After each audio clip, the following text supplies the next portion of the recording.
Latest எபிசோடுகளை விளம்பரங்களே இல்லாமல் காணுங்கள்.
பேக்ரவுண்ட்ல ஓடுற பாட்டு என்னன்னு கேக்குதா?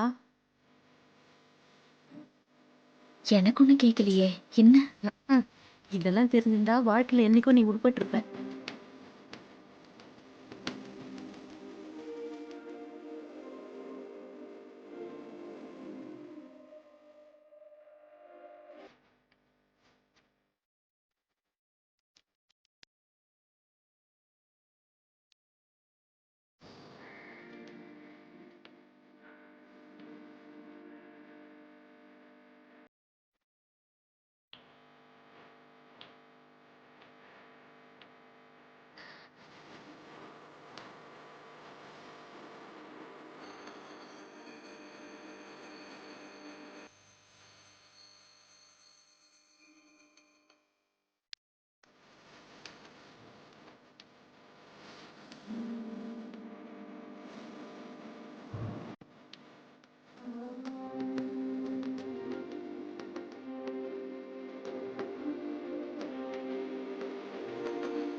அம்மா சாமி கும்பிடுறத அப்படி என்ன வேடிக்கை பார்த்துட்டு போய் வேலையை பார்க்கலாம்ல. உங்க அம்மா சாமி கும்பிடல மாப்ள, சாமி தான் உங்க அம்மா கும்பிடுது.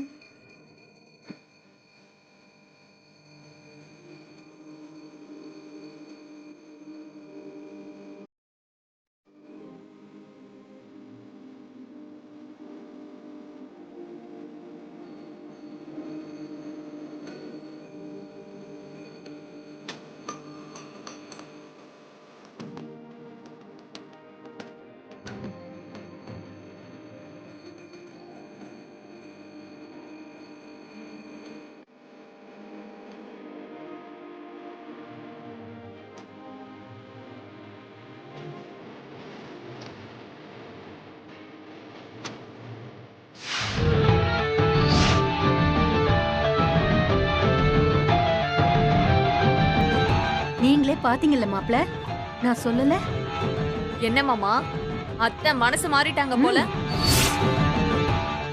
இந்த கோவில் மேட்டர்ல அம்மாவை இவருக்கு எதிராக நிக்க வச்சு காலி பண்ணலாம் நினைச்ச இவர் நம்ம பிளான காலி பண்ணிடுறார் போல இருக்கு. அதான் அந்த சமையல் ஆடுற தூக்கி அப்படியே உங்க அம்மா கையில கொடுத்து மனசுல இடம் பிடிச்சு இப்போ பார்வையிலேயே பேசுற அளவுக்கு போயிடுச்சு. ஆமா மாப்ள, மூளைய கசக்கி கஷ்டப்பட்டு திட்டம் போட்டு பண்ண பிளான் எல்லாம் இந்த ஆளு லெஃப்ட் கையால அப்படி தள்ளி விட்டுட்டு போயிட்டே இருக்காரு. இந்த ஆட்டத்தை உடனே கலைச்சாகணும், இல்லனா அம்மா எந்த மோமெண்ட்லயும் அந்த பக்கம் போக வாய்ப்பு இருக்கு.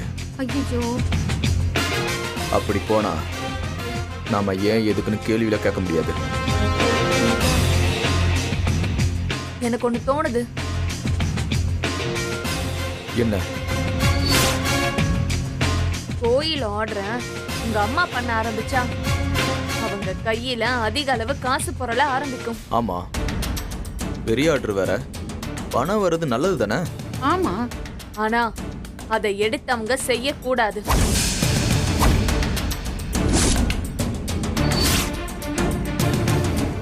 எனக்கும் அம்மா சொல்றதுதான் சரின்னு படுது. உங்க அம்மா சம்பாதிக்க ஆரம்பிச்சிட்டா நாம சொல்லி அவங்க கேக்குற நிலைமை மாறி அவங்க சொல்லி நம்ம கேக்குற மாதிரி ஆயிடும். பாத்துக்கோ.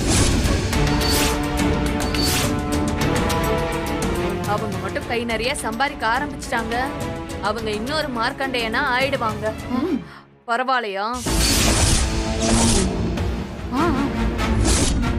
அத நடக்காம பண்றது உங்க கையில தான் இருக்கு. இந்த ஆர்டர் கையை விட்டு போகணும். இவங்க 2 பேருக்கு நடுவுல ஒரு பெரிய பிரச்சனை வரணும். அவ்வளவுதானே? பண்ணிடுவோம்.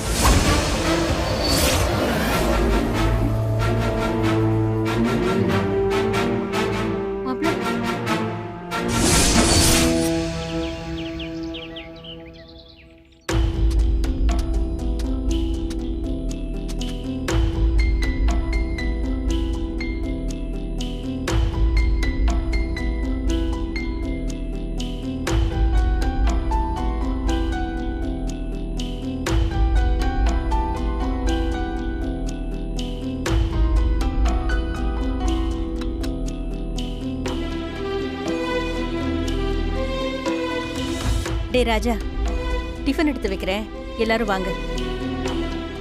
மாப்ள, அவர் இன்னும் சாப்பிடல. வழக்கமா இந்த பாண்டி பையன் டிஃபன் வாங்கிட்டு வருவான். இன்னைக்கு அவன் வரல போல இருக்கு. மாமாவோட முகத்தை பார்த்தாலே பசியோட இருக்காரு. காலையில நேரத்தோட சாப்பிட்டுட்டு பிபி மாத்திரை வேற போடணும்.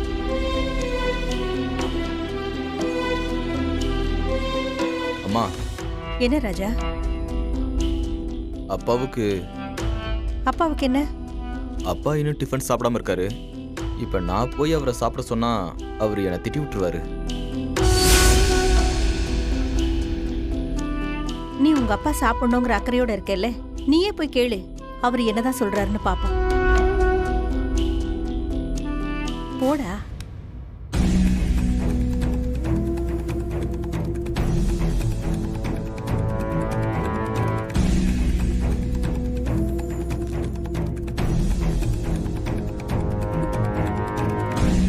அப்பா, அப்பா, எப்பா எங்க வீட்டுல எதுவும் சமைக்கலப்பா, வேற வீட்டை பாரு.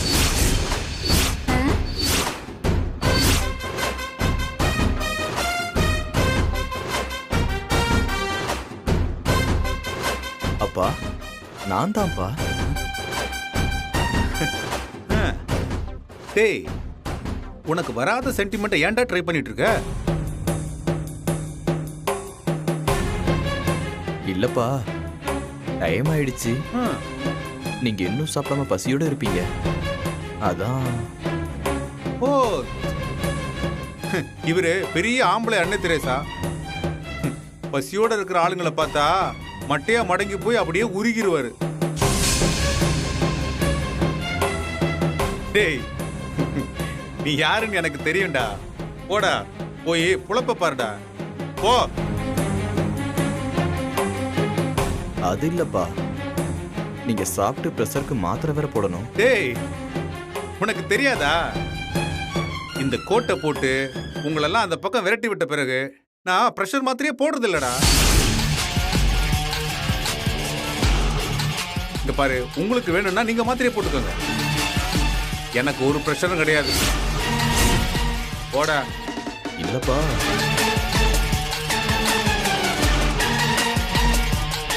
பா, உங்களை சாப்பிட தானே சொல்றோம், அதுவும் நீங்க பசியோட இருப்பீங்க தானே சொல்றோம். டேய் சின்னவனே, தயவு செஞ்சு நீ எதுவும் பேசாத. இந்த சர்க்கஸ் கம்பி மேல சைக்கிள் ஓட்டுற கோமாளி எப்ப எந்த பக்கம் விழுவாங்கிற மாதிரி, நீ கோட்டுக்கு அந்த பக்கம் எப்ப போவ, நீ கோட்டுக்கு இந்த பக்கம் எப்ப வருவேன்னு உனக்கே தெரியாதுடா. நீலாம் பேசவே கூடாது.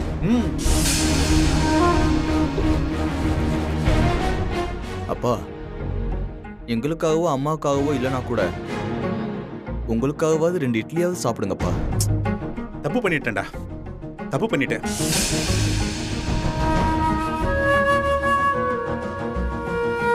உன்னையும் உங்க அக்காவையும் ஸ்கூல்ல சேர்த்து விட்டதுக்கு பதிலா சினிமாவோட சேர்த்து விட்டுருந்தேன்னு வச்சுக்க, நீயும் அவளும் இந்த நேரத்துல அட்டாடாட்டா உலக ஃபேமஸ் ஆயிருப்பீங்கடா.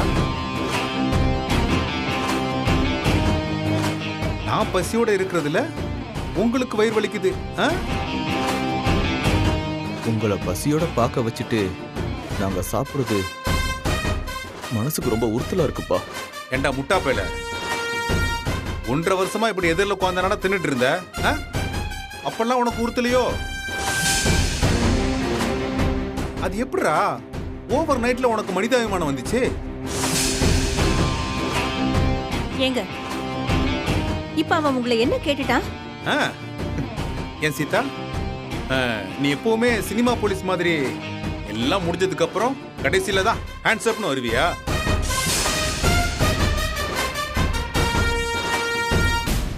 உங்களை சாப்பிடுங்கன்னு தானே சொன்னா, அதுல என்ன தப்பு கண்டுபிடிச்சிட்டீங்க? ஓ ஏய், புரிஞ்சு போச்சுடா உங்க ஊழல். அப்பா சாப்பிடலன்னு நீங்க எல்லாரும் கவலையோட இருக்கீங்க. அந்த கவலைய உங்க அம்மாவுக்கு அப்படியே விஷுவலா காட்டிட்டு இருக்கீங்க. மிஞ்சிட்டீங்கடா, மிஞ்சிட்டீங்க.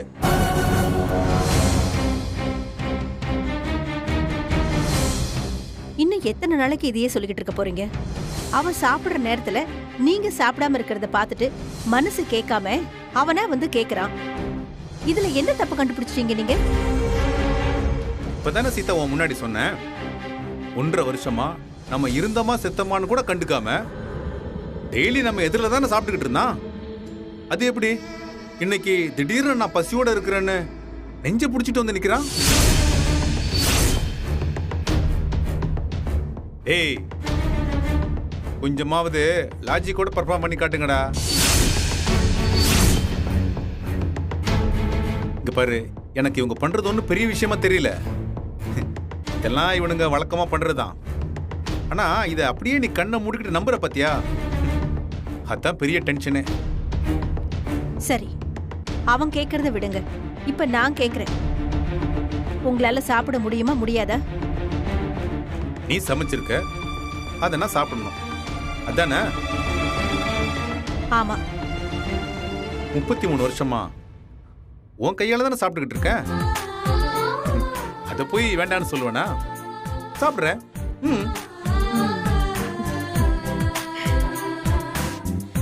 ஆனா ஒண்ணு, இந்த கோட்டை தாண்டி இந்த பக்கம் வந்து நீ எதை கொடுத்தாலும் நான் சாப்பிட்றேன்.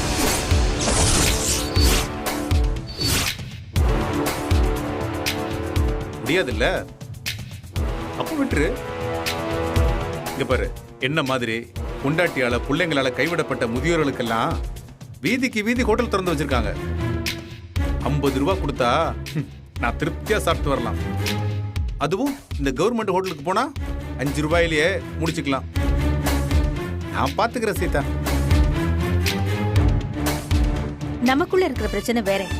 நீங்க எப்ப பிள்ளைங்களை நம்புறீங்களோ அப்ப நான் உங்க பக்கம் வரேன்னு பல தடவை சொல்லியிருக்கேன்.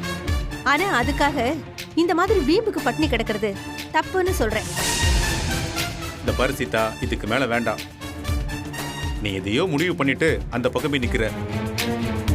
நான் அதை எந்த விதத்திலையும் தடுக்கல. அவங்கள நம்பினதுக்கு நிச்சயமா ஒரு நாள் வருத்தப்பட்டு திரும்ப இங்க வருவேன். அது வரைக்கும் நீ அங்கே இரு, நான் இங்கே இருக்கிறேன்.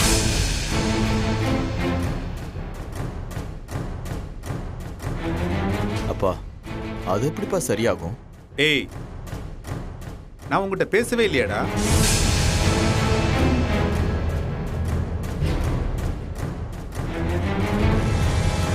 அவ்வளோ பெரிய கோவில் ஆடுற போட்டியில ஜெயிச்சு அம்மாக்கு அப்படியே டப்புன்னு கொடுத்தீங்களேப்பா.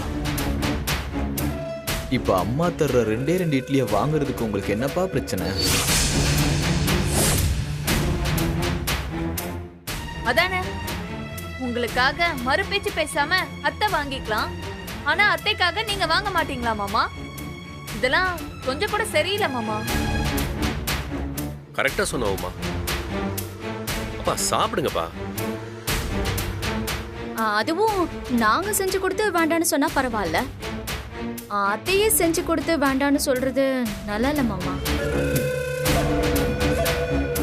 இப்ப நீங்க இட்லியை வேணான்னு சொல்ற மாதிரி அம்மா நீங்க கொடுத்த சமையல் ஆர்டரை வேணான்னு சொன்னா நீங்க ஒத்துப்பீங்களா? ஏய், எதை எதோட கொண்டு வந்து முடிச்சு போடுற? இந்த பாரு, இந்த பிரச்சனை இதோட நிப்பாட்டிக்கோ, அவ்வளவுதான். ஆமாங்க, இப்ப நீங்க சாப்பிடலனா நான் அந்த ஆர்டரை கொண்டு போய் கோவிலே திரும்ப கொடுத்துட்டு வர போறேன். ஏய், என்ன சீதா முட்டாள்தனமா பேசிட்டு இருக்க? இதுக்கெல்லாம் வேற எதையோ மனசுல வச்சுக்கிட்டு இப்போ இந்த விஷயத்தை எடுத்து விட்டுட்டு இருக்குங்க. சீதா, இதுங்களை நம்பி மறுபடியும் ஏமாந்துடாத, அவ்வளவுதான் சொல்லுவேன். இதுக்கும் அதுக்கும் எந்த சம்பந்தமும் இல்ல. நீங்க இப்ப சாப்பிடுவீங்களா மாட்டீங்களா? இந்த பாரு சீதா, உன் கையால நான் வாழ்க்கை முழுக்க சாப்பிடுவேன். ஆனா அது நீ இவனுக்கு போடுற இந்த கேவலமான டிராமாவை நம்பி தர்ற பத்தியா, அதைத்தான் வேண்டான்னு சொல்றேன்.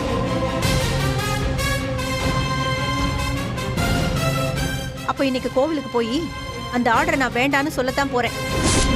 உங்களுக்கு இருக்கிற பிடிவாதத்துல எனக்கு பாதி கூட இருக்காதா என்ன? அம்மா விடுங்கம்மா, இதெல்லாம் பெருசாக்க வேண்டாம். அப்படியெல்லாம் இதை சும்மா விட்டுட்டு போக முடியாதுடா. அம்மா போதுமா, நான் தான் ஏதோ தெரியாம அப்பா மேல இருக்கிற பாசத்துல 2 இட்லி சாப்பிடுறீங்களான்னு கேட்டேன். அதுக்காக வேணா மன்னிப்பு கேட்டுக்கிறேம்மா. நீங்க தயவு செஞ்சு பொறுமையா இருங்கம்மா. டேய், நீங்க யாரும் பேசாதீங்கடா, அவர் பேசட்டும். நான் கடைசியா கேக்குறேன், உங்களால சாப்பிட முடியுமா முடியாதா?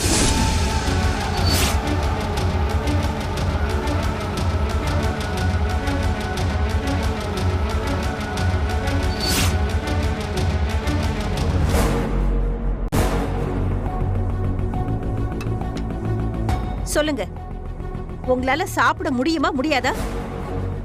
முடியாது.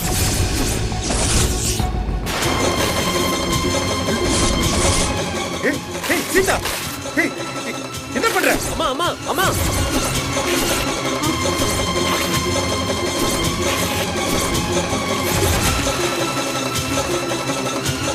சீதா,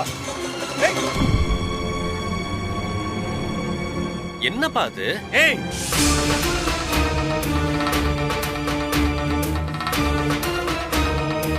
நினைச்சதை சாதிச்சிட்டீங்கல்ல, சூப்பர்ரா, சூப்பர்.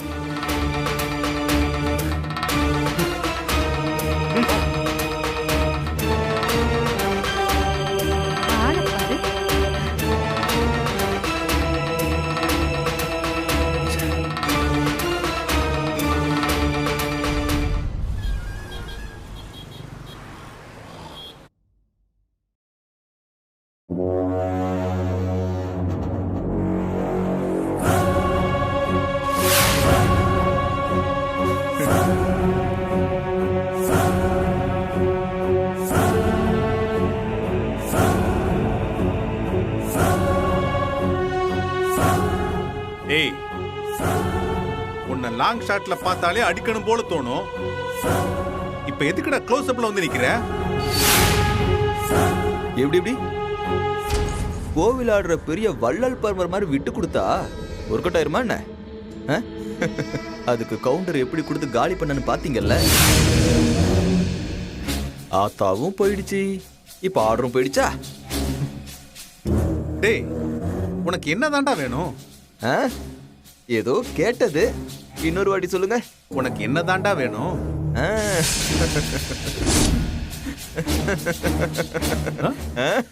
யாரோ இறங்கி வர்ற மாதிரி இருக்கு. தனியா இருக்க முடியலையா? எல்லாரையும் கூட வச்சுக்கிட்டு எதுக்குடா அப்படி பண்ணிக்கிட்டு இருக்க? உனக்கு கடைசியா என்னதான் வேணும்னு சொல்லி தொலைக்கலாம்ல. ஏதாவது ஒரு விஷயத்த பண்ணும்போது அதுல இருந்து நமக்கு இது நடக்கும்னு இருக்குல்ல. ரிசல்ட்டை எதிர்பார்த்து தானடா ஒரு விஷயத்தை நாம பண்ணுவோம். அது மாதிரி நீ என்ன எதிர்பார்க்கறன்னு நான் தெரிஞ்சுக்கலாமா? உங்க அம்மாவை கூட வச்சு கடைசி வரைக்கும் பார்த்துக்கிற ஆளுங்க நீங்க இல்லைன்னு எனக்கு நல்லாவே தெரியும். இந்த வீடு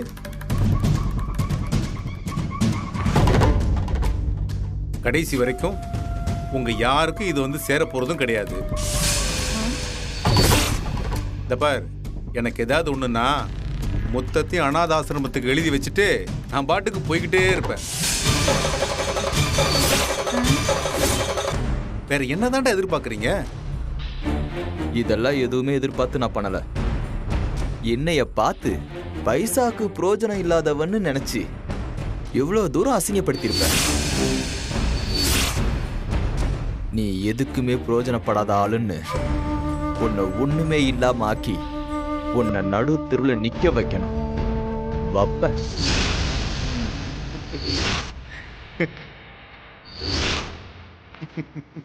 வாய்ப்பு இல்லை ராஜா, வாய்ப்பே இல்லை. பாப்போம். ஏய், நாம நல்லா இருக்கணுங்கிறதுக்காக தப்பா 4 விஷயம் பண்றவனே வாழ்க்கையில ரொம்ப அனுபவிக்கிறாங்க. நீ அடுத்தவனை அழிக்கணும்னு நினைச்சு தப்பான விஷயங்களையே பண்ணிட்டு இருக்கிற. நீலா நல்லபடியா பொழைக்கிறதுக்கு வாய்ப்பே இல்லை. பெத்த புள்ளைய சாபம் விடுற மாதிரி பேசுறது பாரு.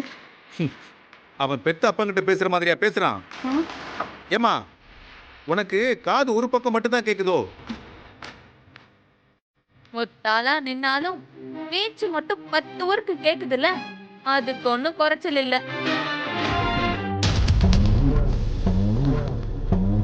அத்த வராங்க.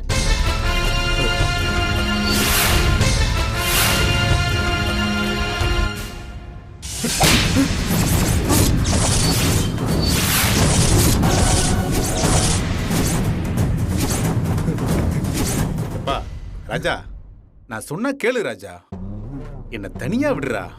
இப்படி சும்மா வற்புறுத்தாதப்பா.